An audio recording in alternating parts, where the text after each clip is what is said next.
नमस्कार दोस्तों, stock market studies में फिर से एक बार आपको बहुत बहुत स्वागत है। तो आज मैं फिर से आपके सामने कुछ इंपॉर्टेंट कंपनी के अपडेट शेयर करूंगा। तो इस वीडियो को लास्ट तक जरूर देखिएगा और अभी तक अपने चैनल को सब्सक्राइब नहीं किया तो जरूर कर लीजिएगा कंटिन्यूसली इन्फॉर्मेशन और अपडेट्स पाने के लिए। तो चलो देख लेते हैं कौन सा कंपनी है इस वीडियो के अंदर। फर्स्ट जो कंपनी है जिसके बारे में बात करूं उसका नाम है आरबीएनएल। देखिए आरबीएनएल के ऊपर एक बहुत बड़ा अपडेट है, वो अपडेट आपको जरूर देखना चाहिए क्योंकि इस अपडेट के माध्यम से आपको पता चलेगा कि कंपनी का फिलहाल के लिए सिचुएशन क्या है। वो अपडेट क्या है?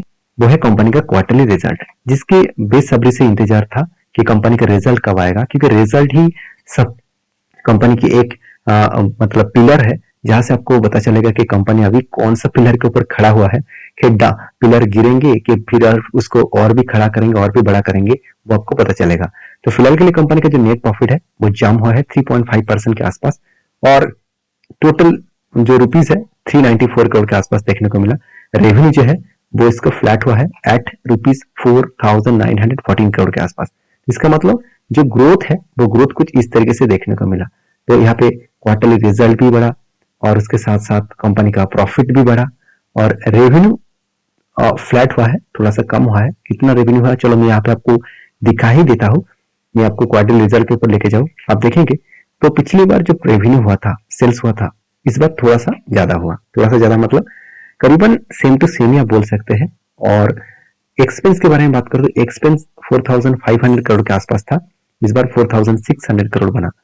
अभी नेट प्रॉफिट के बारे में बात करें तो 380 करोड़ से यहाँ पे बढ़ के हो चुके 300 और 400 करोड़ के आसपास आप बोल सकते हैं। अभी देखिए कंपनी की जो प्रॉफिटेबिलिटी है 381 करोड़ से बढ़ के हो चुके 394। यहाँ पे देखिए प्रॉफिट तो ग्रोथ हुआ, ये तो बात सही है, मगर कंपनी के जो टोटल नेट प्रॉफिट है पिछले कुछ क्वार्टर्स का, उसको भी कंपनी बीट की है। इसका मतलब कंपनी की जो प्रॉफिटेबिलिटी है वो अच्छा खासा हुआ, क्योंकि कंपनी को जो प्रोजेक्ट मिला था बहुत ज्यादा प्रोजेक्ट मिला। मैं पहले ही बोल चुका हूँ अराउंड आप देख सकते हैं नेट जो मतलब ट्रेड रिसीवेबल हुआ है वो करीबन 969 करोड़ के आसपास। इसका मतलब अच्छा खासा एक ट्रेड रिसीव हुआ, करीबन 187 करोड़ से बढ़ के हो चुके 969 करोड़ के आसपास। तो यहाँ पे मैं एक चीज जरूर कहूंगा, तो यहाँ पे देख सकते हैं कंपनी के एसेट भी मतलब बड़ा है और कंपनी के ट्रेड्स भी अच्छा खासा रिसीव हुआ। तो जिसके चलते ही कंपनी का बिजनेस लगातार बढ़ते जा रहा है, क्योंकि कंपनी जिस तरीके से प्रॉफिट दिखाया उस बेसिस में कंपनी के हाथ में एक्स्ट्रा पैसा भी है और रिजर्व भी लगातार बढ़ते गए और कंपनी का बोरिंग्स थोड़ा सा ज्यादा है, मगर टोटल शेयर कैपिटल उसके साथ साथ आपको रिजर्व के बारे में एक साथ अगर इसको सम करके देखा जाए तो जो इसका मतलब बोरिंग्स है उससे कम मतलब ज्यादा है। तो ये एक प्लस पॉइंट है, क्योंकि बोरिंग्स अगर ज्यादा होता और रिजर्व कैपिटल शेयर कैपिटल अगर कम होता तो थोड़ा सा प्रेशराइज और भी बन जाते। तो एज ए इन्वेस्टर प्रोमोटर से लेकर एफआईडीएस पब्लिक के पास होल्डिंग तो है, मगर इंस्टीट्यूशन के पास उतना ज्यादा होल्डिंग नहीं है जितना होल्डिंग आप सोच रहे थे कि ज्यादा होंगे। क्योंकि देखिए गवर्नमेंट कंपनी है पहली बात, तो गवर्नमेंट कंपनी के ऊपर लोग भरोसा तो करते हैं, तो उतना ज्यादा भरोसा नहीं करते हैं जितना उसको रिटर्न देंगे। हाँ, यहाँ पे अच्छा खासा रिटर्न तो जनरेट करके दिया कंपनी, एक साल में 227% के आसपास, 3 साल में 100% के आसपास अच्छा खासा रिटर्न तो हुआ। रिटर्न तो कंपनी दिए और उस रिटर्न के बेसिस में कंपनी आगे चल के और भी किस तरीके से प्रॉफिटेबिलिटी देंगे वो तो अलग बात है। तो तो अभी कंपनी के ऊपर लास्ट कुछ फ्यू डेज का डिलीवरी का डेटा दिखा दूं तो कंपनी की जो परसेंटेज है कुछ इस तरीके से देखने को मिला। ऑब्वियसली परसेंटेज अच्छा खासा देखने को मिला है और जिसके चलते कंपनी के जो चार्ट पैटर्न है आप देखेंगे तो कंपनी के ऊपर चार्ट पैटर्न कुछ कप विथ हैंड पैटर्न बना, फाइनली ब्रेकआउट भी हुआ था और ऊपर भी गया था। और मैंने आपको बहुत बार बोला हूं कि अभी एक रेंज के ऊपर कंपनी यहाँ पे फंस चुके हैं। इसी रेंज के ऊपर कुछ टाइम अगर वॉल्यूम क्रिएट करे उसके बाद अगर ब्रेकआउट करे तो बड़ा सा धमाका यहाँ पे हो सकता है। तो प्लीज इस कंपनी के ऊपर जरूर फोकस रखिएगा और अभी तक अपने चैनल को सब्सक्राइब नहीं किया तो जरूर जरूर कर लीजिएगा इस तरीके से कंटेंट पाने के लिए। और नेक्स्ट जो कंपनी है जिसके बारे में चर्चा करो उसका नाम है डिक्सन टेक्नोलॉजीज। देखिए डिक्सन टेक्नोलॉजीज देखा जाए तो इंडिया के number one consumer durables product बेचने वाला कंपनी है, जहां पे इलेक्ट्रॉनिक्स कंज्यूमर जो जो प्रोडक्ट का डिमांड हमेशा है उस प्रोडक्ट के ऊपर आपको फोकस होना चाहिए।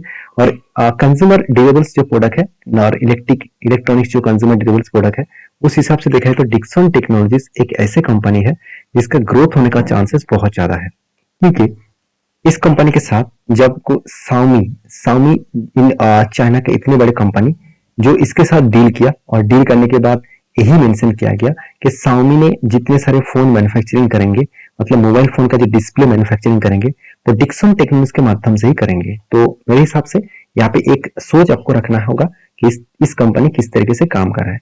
तो कंज्यूमर ड्यूरेबल्स उसके साथ साथ इलेक्ट्रॉनिक्स जो इक्विपमेंट्स है वो बनाने वाला कंपनी है, तो इसका ग्रोथ होने का चांसेस बहुत ज्यादा है क्योंकि हर व्यक्ति के पास आज स्मार्टफोन है और घर घर में आपको इलेक्ट्रॉनिक्स जो प्रोडक्ट है एलईडी लैम्प जैसे है और टेलीविजन से लेकर रेफ्रिजरेटर और साथ ही साथ वॉशिंग मशीन जो डिमांडेबल है उसी तरीके से प्रोडक्ट को कंपनी बनाते हैं। तो मेरे हिसाब से डिक्सन टेक्नोलॉजी के ऊपर फोकस होना चाहिए। अभी भी कंपनी 31,000 करोड़ के आसपास मार्केट कैप लेकर चल रहा है, फ्यूचर में इससे भी बड़ा मार्केट कैप बनने वाला है। हाँ, थोड़ा सा वैल्यूएशन बहुत हाई है, मान लेता हूँ कंपनी का वैल्यूएशन बहुत हाई है। कितना हाई है मैं एक बार आपको दिखा भी देता हूँ। एक टाइम कंपनी का पी रेशियो चला गया था 180 के आसपास और आज पी रेशियो कहाँ पे है 100 के आसपास। इसका मतलब एवरेज पी रेशियो निकल कर आ रहा है 101। तो एवरेज पी रेशियो देखा जाए तो ठीक ठाक ही है, मुझे लगता है ठीक ठाक ही कंपनी का पी रेशियो देखने को मिला है। अभी डिक्सन टेक्नोलॉजी के ऊपर एक ही बात कहूंगा, इस कंपनी के ऊपर आपको एक बात याद रखना है। एक बात याद रखना है मतलब क्या है कि इस कंपनी के ऊपर जो मतलब ग्रोथ है ग्रोथ फ्यूचर में बहुत ज्यादा बनने वाला है क्योंकि कंपनी का क्वार्टर रिजल्ट में ही आपको पता चल जाएगा। कंपनी 3,800 करोड़ के आसपास सेल किए थे और इस बार 4,900 करोड़ के आसपास सेल किया और एक्सपेंस भी कंपनी 3,700 करोड़ के आसपास देखने को मिला और 4,700 करोड़ के आसपास यहाँ पे एक्सपेंस देखने को मिला है। तो यहाँ पे 77 करोड़ के आसपास प्रॉफिट हुआ था, अभी 113 करोड़ के आसपास प्रॉफिट हुआ है। तो इसका मतलब जो प्रॉफिटेबिलिटी है कुछ इस तरीके से ग्रोथ हुआ है। अभी कंपनी के ऊपर जो इन्वेस्टर है उसके बारे में चर्चा करूं तो कंपनी के ऊपर प्रोमोटर से लेकर एफआईएस पब्लिक हर किसी के पास इस कंपनी का इन्वेस्टमेंट आपको देखने को मिले। तो इस कंपनी के ऊपर एक ही बात कहूंगा कि कंपनी के ऊपर अच्छा खासा यहाँ पे डिलीवरी का परसेंटेज देखने को मिला है और इस डिलीवरी परसेंटेज के हिसाब से देखा जाए तो कंपनी के ऊपर हर कोई इन्वेस्टमेंट करना चाहते हैं। तो आपका क्या राय है इस कंपनी के ऊपर जरूर मुझे कमेंट्स करके बताना। और लास्ट कुछ फ्यू डेज का डेटा दिखा दूं तो कंपनी के ऊपर उतना हाई वॉल्यूम देखने को नहीं मिला है और इस कंपनी के चार्ट पैटर्न के हिसाब से बात करूं तो देखिए एक शानदार तरीके से शोल्डर कम हेड कम शोल्डर केड हुआ और फाइनली ब्रेकआउट भी हुआ और ब्रेकआउट होने के बाद यहाँ पे शानदार तरीके से धीरे धीरे करके वो अप टेन भी जा रहा है और यहाँ पे इजी तरीके से इस जगह पे वो टारगेट अचीव कर सकते हैं। तो टारगेट अगर अचीव करेंगे तो 44% के आसपास टारगेट अचीव करने वाले हैं। तो मेरे हिसाब से एक अच्छा खासा टारगेट यहाँ पे बन सकता है।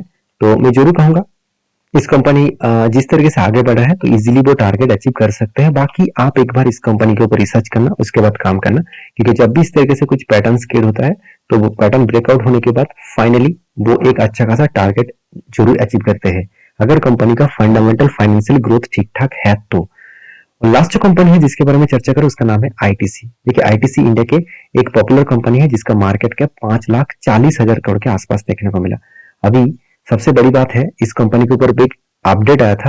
वो अपडेट कुछ इस तरीके से है कि मद्रास हाईकोर्ट के ऊपर कुछ मतलब मद्रास हाईकोर्ट ने अलाउ कर दिया कंपनी को कि आईटीसी के ऊपर एक बैन लगाया गया था कि इसका जो सनफिस्ट का जो मतलब सनफिस्ट मॉम्स का जो मैजिक मॉम्स बटर बिस्किट था उसके ऊपर जो रैपर्स थे उस रैपर्स जो था ब्लू कलर का तो उसके ऊपर एक सैंक्शन लगाया गया था और उसके ऊपर एक आरोप लगाया गया था और देखा जाए तो यहाँ पे आरोप क्लियर कर चुके हैं क्योंकि यहाँ पे जो देखिए इस तरीके से कुछ प्रोडक्ट के ऊपर जो बिस्किट के ऊपर ब्लू कलर का जो रैपर्स था इसके ऊपर एक्चुअली सैंक्शन लगाया गया था। तो वो सैंक्शन हाईकोर्ट ने खारिज कर दिया और अभी आईटीसी के ऊपर ऑब्वियसली एक प्लस मोमेंटम जरूर देखने को मिलेगा। तो एक छोटा सा अपडेट है जो मैं आपके साथ रखना चाहता था। और रही बात इस कंपनी का क्वार्टरली रिजल्ट का, आप देखेंगे सेल्स लगातार बढ़ते चले गए, 17,000 करोड़ के आसपास इसका सेल्स देखने को मिला। एक्सपेंस भी कंपनी कंट्रोल में रखे और रही बात इसका प्रॉफिटेबिलिटी तो लगातार इस कंपनी का प्रॉफिटेबिलिटी बढ़ता हुआ देखने को मिला था मगर इस क्वार्टर में कंपनी का प्रॉफिटेबिलिटी यहाँ पे कम हुआ। इसका मतलब जिस तरीके से कंपनी प्रॉफिट को यहाँ पे जनरेट कर रहा है उस बेसिस में देखा जाए तो कंपनी के ऊपर अच्छा खासा यहाँ पे प्रॉफिट ग्रोथ भी हुआ और लगातार इसके ग्रोथ भी देखने को मिला है। अभी इस कंपनी के चार्ट पैटर्न के बारे में बात करूं तो आईटीसी का जो चार्ट पैटर्न है वो कुछ इस तरीके से देखने को मिला है और मुझे लगता है जिस बेसिस में आईटीसी का चार्ट पैटर्न देखने को मिला है इस बेसिस के हिसाब से देखा है तो कंपनी के ऊपर अच्छा खासा एक डिलीवरी उठाया जा रहा है कंटिन्यूअसली। तो आईटीसी के ऊपर जरूर फोकस रखना क्योंकि कंपनी की सिर्फ सेल्स ग्रोथ नहीं बाकी पैरामीटर्स के हिसाब से बात करूं तो एज ए इन्वेस्टर प्रोमोटर तो नहीं है, एफआईएस और डीएस ने पहले से जितना माल खरीद के रखे थे उतना ही माल क्वांटिटी ऐड कर रहा है, मतलब क्वांटिटी उस क्वांटिटी को ऐड कर रहा है। देखिए पब्लिक का प्रॉब्लम्स क्या है, जब इस कंपनी के ऊपर बहुत दिनों तक स्लो डाउन में था, एक ही रेंज के ऊपर था, ब्रेक नहीं हो रहा था, तब अच्छा खासा होल्डिंग करके रखे थे। जब भी ब्रेक किया और जब भागना स्टार्ट किया तभी माल बेच दिया, और उसका फायदा किसने उठाया? इंस्टीट्यूशन ने, एफआईएस ने। तो कहने का मतलब है, हम लोग इंस्टीट्यूशन को फॉलो नहीं करते, हम लोग क्या करते हैं, खुद के ऊपर काम करते हैं, जहाँ पे हम लोगों को जो प्रॉफिट मिलता है वो छोटे अमाउंट के हिसाब से, जो लॉस मिलता है बड़े अमाउंट के हिसाब से। तो आपको किस तरीके से काम करना है मुझे जरूर कमेंट्स करके बता सकते हैं। तो इस कंपनी के चार्ट पैटर्न के हिसाब से बात करूं तो आप यहाँ पे चार्ट पैटर्न दिखा दो तो कुछ इस तरीके से पैटर्न क्रिएट हुआ है। देखिए यहाँ पे एक शानदार तरीके से होल्ड करने के बाद यहाँ पे शानदार तरीके से जम हुआ, और उसके बाद ऊपर जाने के बाद नीचे भी आया था। तो मैंने एक रेंज आपको मार्किंग करके दिया, तो रेंज कुछ इस तरीके से है। रेंज के बारे में बात करूं तो आप देखेंगे तो यहाँ पे स्ट्रांगली इस लेवल में बार बार वो रेजिस्टेंस को फेस कर रहा है, मतलब ऊपर गया, नीचे आया, फिर से ऊपर गया। तो यहाँ पे एक पैटर्न क्रिएट हो रहा है। पैटर्न को आप ध्यान से देखेंगे तो कुछ इस तरीके से पैटर्न क्रिएट हुआ। यहाँ पे एक छोटा सा शोल्डर क्रिएट किया, उसके बाद फिर से एक शोल्डर, उसके बाद फिर से एक शोल्डर, तो 3 बार ऑलमोस्ट शोल्डर हो चुके हैं। तो मुझे लगता है यहाँ पे एक बिग जैसे कप बनेगा, और फिर से एक शोल्डर क्रिएट करे तो एक बड़ा सा धमाका होने का चांसेस है। अभी फाइनली जब तक यहाँ पे कंफर्म नहीं होता तब तक कोई भी डिसीजन में नहीं लूंगा। बाकी आपकी क्या राय है इस कंपनी के ऊपर जरूर मुझे कमेंट्स करके बताना। तो लास्ट जो कंपनी है जिसके बारे में चर्चा करूं उसका नाम देखेंगे तो कंपनी का नाम है रावलगांव शुगर फार्म्स लिमिटेड। तो इस कंपनी के ऊपर भी फोकस रखिएगा, और इस कंपनी के ऊपर बहुत बड़ा एक अपडेट भी आया, जो कंपनी यहाँ पे स्प्लिट देने वाले हैं। और वो भी देखिए बहुत दिनों के बाद इस तरीके से कुछ स्प्लिट देखने को मिला। आपको 50 का फेस वैल्यू आपको 10 का दिखेगा, इसका मतलब हर एक शेयर के बदले आपको 5 शेयर यहाँ पे मिलने वाले हैं। तो मेरे हिसाब से आपको एक अच्छा खासा मतलब एक एक्स्ट्रा बेनिफिट मिलेगा।